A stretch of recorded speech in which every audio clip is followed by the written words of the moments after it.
শরীফের 4873 নম্বর হাদিসের মধ্যে উল্লেখ করা হয়েছে عن صالح رضي الله تعالى عنه قال قال رسول الله صلى الله عليه وسلم من كان له وجهان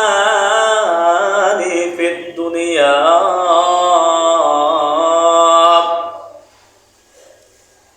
وما كان له يوم القيامة لسانان من النار وجسله رضي الله تعالى عنه وتبنت তিনি বলেন আল্লাহর নবী জনাবে মুহাম্মদ রাসূলুল্লাহ সাল্লাল্লাহু আলাইহি ওয়াসাল্লাম বলেন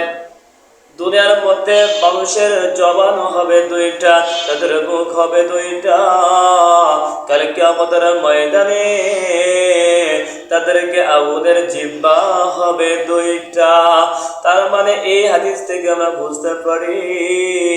যে আমার আপনার সামনে এমন কিছু শ্রেণীর লোক আছে যারা আমাদের সামনে এক কথা বলে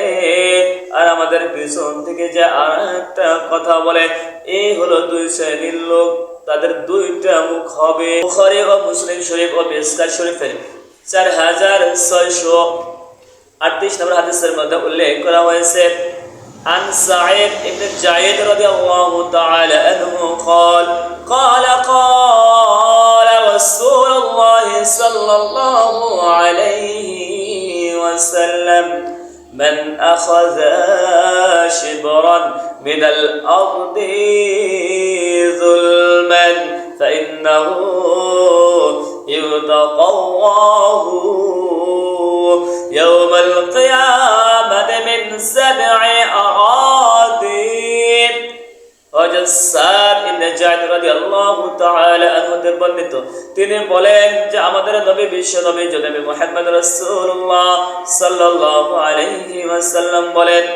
যদি কোনো ব্যক্তি অত্যাচার করে জুলুম করে যদি কারো ভাইয়ের সম্পদ আধহাত সম্পদ যদি সে দখল করে নেয়, কাল কিয়ামতের ময়দানে